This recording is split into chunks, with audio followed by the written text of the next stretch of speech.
সেই বাবা মাকে আমাদের কাছে শুকনো কলা পাতার মতো মনে হয়। বাবা মাকে ভালোবাসা ফরজ, তাদেরকে কষ্ট দেওয়া হারাম। নামাজ জান্নাতের চাবি মেনে নিলাম, কিন্তু জান্নাতে যদি খুঁজে না পান চাবি কোত্থেকে আসবে? চাবি দিয়ে লাভ কি?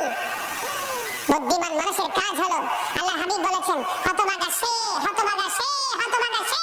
আল্লাহ হাবিব তিনবার বলেছেন। কে গো নবী? সে হতভাগা। নবীজি বলেছেন যে পিতামাতা দুইজনকে পেল অথবা একজনকে পেল, তাদের সেবা করে কি জান্নাতি হতে পারলো না, তার মতো হতভাগা আর কেউ না। আল্লাহ বলেছেন এই এই কর্নার, এই কে যে তোমরা, তোমাদেরকে সবার আগে তাবারুক দেওয়া হবে, তারপরে তোমরা চুপ থাকো। Stop your mouth everybody.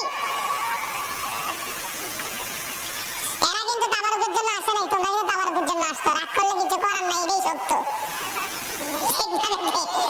কথা বলেন না কেন? এরকম না বিষয়টা? এরা দাঁড়িয়ে দাঁড়িয়ে কথা বলে, আমি যখন বললাম আসো তখন এসে বসছে, ঠিক কিনা? এই জন্য বলছি তাবারুকটা তোমাদেরকে আগে দেওয়া হবে, শেষ ভালো যার। কথা বলে না কেন? অল মেন উইল ডাই, সব মানুষকে মরতে হবে, মরার পরে যেতে হবে কবরে। আল্লাহ বলেছেন ইন্না বাতিশা রাব্বিকা লাশাদীদ, বান্দা প্রস্তুত থাকো, আমি তোমাদেরকে খুব শক্তভাবে ধরব। The seizing of Allah is difficult, আল্লাহর ধরা, আল্লাহর পাকড়াও বড় শক্ত, বড় কঠিন। আল্লাহ বলেছেন ইন্নাল্লাহা সারিউল হিসাব, Allah is quick to take account, Allah হিসাব গ্রহণে অত্যন্ত তৎপর। ধরবে খুব শক্তভাবে, হিসাব নেবে খুব শক্তভাবে, দুঃখজনক হলেও সত্য।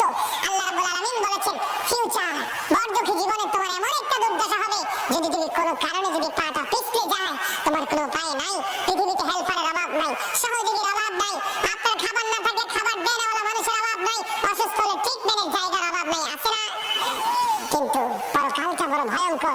আল্লাহ বলেছেন লা ইয়ামুতু, people will not die that day, সেদিন মানুষ মরতে পারবে না। আল্লাহ বলেছেন ফিহা ওয়ালা ইয়াহইয়া, people will not be able to live that day, সেদিন মানুষ বাঁচতেও পারবে না। আল্লাহ বলেছেন ওমা হুমান হাদি গায়িবিন, people will not be able to escape that day, সেদিন মানুষ সেখান থেকে পালাতেও পারবে না। বাঁচার সুযোগ নেই, মরার সুযোগ নেই, পালাবার সুযোগ নেই। যেই মানুষগুলো এত ভয়ঙ্কর এক বেড়াজালের মধ্যে, প্রতিবন্ধকতার বেড়াজালে আটকে যাবে, আল্লাহ হাবিব বলেছেন তাদের জন্য একটা নোংরা খাবার আমার আল্লাহ বরাদ্দ করে রেখেছেন। ইয়া রাসূলুল্লাহ, এই খাবারটার নামটা কি? আমার নবী বলেছে এই যুবক মনটা দিয়ে শোনো, এই খাবারটার নাম হলো তিনাতুল খাবার। ইয়া রাসূলুল্লাহ, ইয়া হাবিবাল্লাহ নবী গো, এই তিনাতুল খাবারটা কি গো নবী? একটু জানতে চাই। নবীজি বললেন আরেকটা জাহান্নামীর নিংড়ানো রক্ত পূজত বাধা। আমার কথা আপনারা বুঝেন নাই, বিয়ানির দেখে মন